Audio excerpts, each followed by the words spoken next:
Welcome to another Tech Help video brought to you by AccessLearningZone.com. I'm your instructor, Richard Rost. Today we're going to talk about how to calculate whole months between two dates in Microsoft Access. You want to make sure it's a whole month, not just part of a month, right? Today's question comes from Megan in Pasadena, California, one of my Platinum members. Megan says, how do I find out how many full months are between two dates in Microsoft Access? I tried using DateDiff, but it seems to just count the months without considering the exact days. For example, going from February 12th to March 12th gives me 1 month, which is fine. But February 12th to March 2nd also counts as 1 month for some reason. I need a way to only count whole months, factoring in the days too. Could you show me how to make it work properly? Yes, Megan, you have discovered exactly how DateDiff works. DateDiff, if you use the month setting, right, the M, it will only look at the month. So it doesn't matter if it's, February 28th to March 1st, that's 1 month. So let's take a look. All right, let's look at this guy here on the title slide here. This is what we're going to build in just a minute. All right, take a start date and an end date. If you got 1/1 to 2/1, that's 1 month, right? That's fine. That's a whole month, right? But January 5th to February 1st, that's less than a month, right? It should be to February 5th, but DateDiff will give you a 1. Our whole month's calculation will figure that's 0.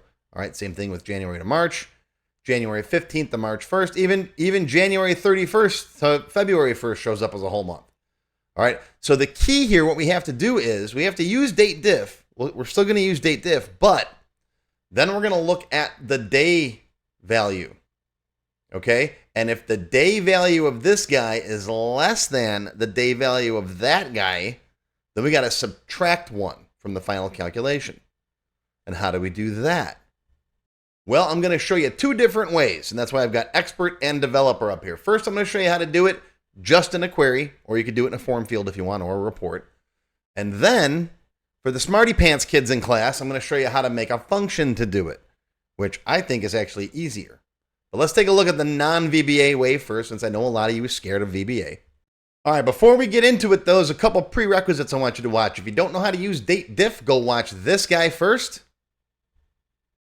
Then we're going to use the if function, immediate if, right? So we can figure out if that day is less than the other day, right? So go watch this video. You'll need to know how to use the year, month, and day functions. We're actually going to just use the day function to determine the day of a date. So January 1st, you get the 1, for example. Well, you get a 1 either way. So January 2nd, you'll get a 2, okay? And you'll need to know how to make a calculated query field, all right? These are all free videos. They're on my YouTube channel. They're on my website. Go watch these and come on back. All right, here I am in my Tech Help free template. This is a free database. You can grab a copy off my website if you want to. Let's make a table real quick. Just a simple table. It's got a couple dates in it. So a date ID, because I like to have an auto number in each of my tables. We'll have a start date and an end date. And those are date time values. We'll save that as my date T, date table. All right, primary key, sure. And let's put a few dates in here. All right, let's do the same ones I had before. We'll go with 1/1. And I use the ISO date standard, which is year, month, day. If you don't know what that is, I got a whole video on it. I love preaching the gospel of the ISO date format. Go watch this if you're curious. All right, we'll go to 2/1 on this one. Let's do 1/5 to 2/1, which is less than a month. Let's do 1/1 to 3/1, which should give us 2 months. 1/15 to 2/1. That'll give us less than a month again. And then we'll go 1/31 to 2/1. And then we'll go 1/1 to 1/2 and see what we get there. Okay, got a whole bunch of variety of different dates. All right, close that up. Now let's make a query so we can do some work in there with the DateDiff function. I'm going to bring in my date T. Then we can close that guy. I'm going to bring in the star so all the fields are in here. And then right down here, I'll put my DateDiff function. I'm going to zoom in so you can see it better. Shift F2. That opens up my zoom window, and my zoom window's too big. All right, there we go. So let's make a new field called DD.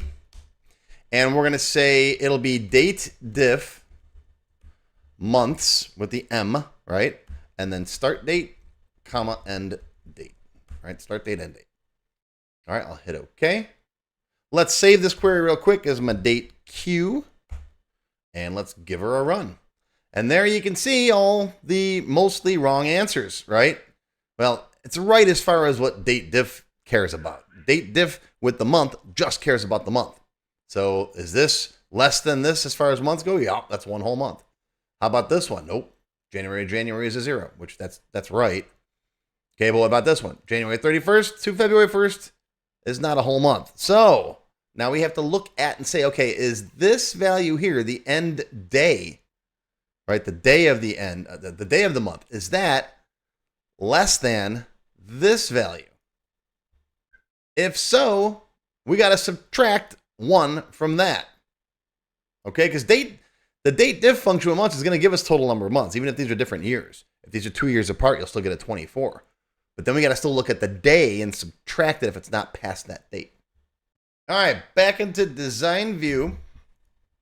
And I'm going to copy this guy. I'm going to leave this guy alone. We're just going to copy that one. We're going to come over here and make a new one. So again, Shift F2, zoom in. I'm going to paste that in there. We're going to change this. We're going to call this the whole months field. All right, we're going to start off with DateDiff. That's fine. Leave it alone. Now we're going to say if the day of the end date is less than the day of the start date, then we're going to subtract 1. Otherwise, leave it alone. All right, so in this case, we're going to subtract the result of the if function, right? If day of end date is less than the day of the start date, comma, put a 1 here, otherwise put a 0 there. Okay, so it's going to evaluate this first. All right, is the day of the end date less than the day of the start date? Let's say, yep, it is. So that'll be a 1. So this if function this whole thing will evaluate to a 1. So this will be DateDiff, whatever that is, subtract 1. Otherwise, it'll evaluate to a 0, subtract 0. Okay, and the way that these functions are written, it's kind of a problem I got with Excel too sometimes, is this, just to look at this, you got to kind of think about it. Whereas VBA code, as you'll see in a few minutes, actually works. It's actually easier to read and write, I think. All right, so let's hit OK, save it. Let's go. Oh, wrong number of arguments. What did I do? What did I do? What did I do? Come back in here. Let's take a peek. Okay, let's see here.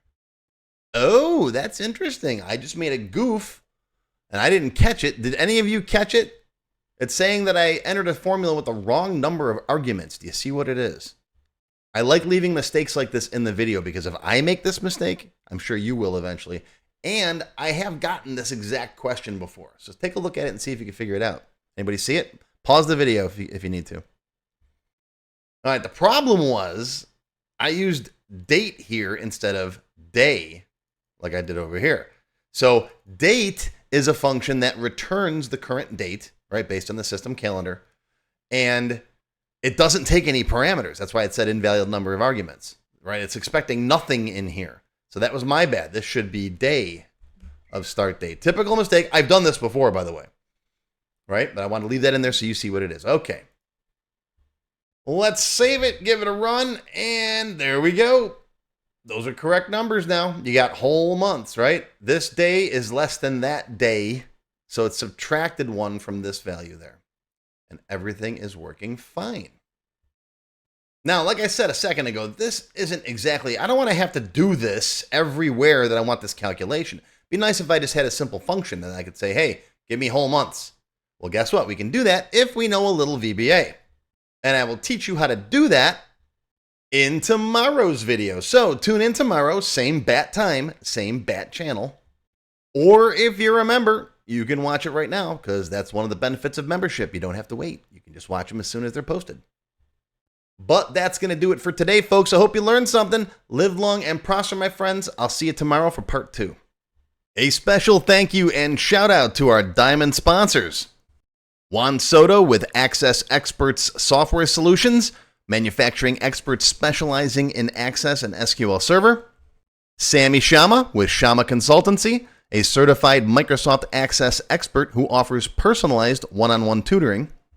And Amanda Nicole Consulting, specializing in helping businesses move from complex Excel sheets to an Access database. You'll find links to the Diamond sponsors in the description down below the video. If you enjoyed this video, please give me a thumbs up and post any comments you may have below. I do try to read and answer all of them as soon as I can. Make sure you subscribe to my channel, which is completely free. Click the bell icon and select all to receive notifications when new videos are posted. Want to learn more? Click the Show More link below the video to find additional resources and links. YouTube does a pretty good job of hiding it. It's right down there. See this part of the description here, right? The name, the video's up here. There's a little Show More down there, right down the bottom. It's kind of hard to find.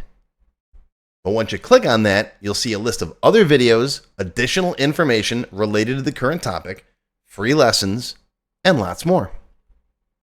And YouTube no longer sends out email notifications when new videos are posted like they used to do. But if you'd like to get an email every time I post a new video, click on the link to join my mailing list. And you can pick how frequently to get emails from me, either as they happen, daily, weekly, or monthly. Now, if you'd like to become a paid member of my channel and receive all kinds of awesome perks, click on the Join button. You'll see a list of all the different membership levels that are available, each with its own special perks, including my extended cut videos, access to my code vault, lots of VBA source code in there, template downloads, and lots more. I'll talk more about these perks at the end of the video. Even if you don't want to commit to becoming a paid member and you'd like to help support my work, please feel free to click on the tip jar link. Your patronage is greatly appreciated and will help keep these free videos coming. I got some puppies to feed.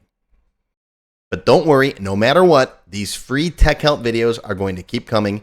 As long as you keep watching them, I'll keep making more, and they'll always be free. Now, if you really want to learn Access and you haven't tried my free Access Level 1 course, check it out now. It covers all the basics of Microsoft Access, including building forms, queries, reports, and more. It's over 4 hours long. You can find it on my website or on my YouTube channel. I'll put a link down below you can click on. And did I mention it's completely free? The whole thing, free, 4 hours. Go watch it. And okay, a lot of you have told me that you don't have time to sit through a 4-hour course. So I do now have a quicker Microsoft Access for Beginners video that covers all the basics faster in about 30 minutes. And no, I didn't just put the video on fast forward. But I'll put a link to this down below as well. Now, if you like level 1, level 2 is just $1. That's it, $1. And that's another whole 90-minute course. Level 2 is also free for paid members of any level, including supporters. So if you're a member, go watch level 2. It's free. Okay, want to get your question answered in a video just like this one? Visit my tech help page and send me your question there. Members get priority, of course. While I do try to read and respond to all of the comments posted below in the comments section, I only have time to go through them briefly a couple of times a month, and sometimes I get thousands of them. So send me your question here on the tech help page, and you'll have a better chance of getting it answered. And while you're on my website, be sure to stop by my Access forum. We've got lots of lively conversations about Microsoft Access and other topics. I have a fantastic group of moderators who help me answer questions. Shout out to Alex, Kevin, Scott, Adam, John, Dan, Juan, and everybody else who helps out on the site. I appreciate everything you do. I couldn't do it without you. Be sure to follow my blog, find me on Twitter, and of course on YouTube. Yeah, I'm on Facebook too, but I don't like Facebook. Don't get me started. Now, let's talk more about those member perks if you do decide to join as a paid member. There are different levels: Silver, Gold, Platinum, and Diamond. Silver members and up get access to all of my extended cut tech help videos, one free beginner class every month, and some other perks. Gold members get all the previous perks, plus access to download the sample databases that I build in my tech help videos, plus access to my code vault where I keep tons of different functions that I use, the code that I build in most of the videos.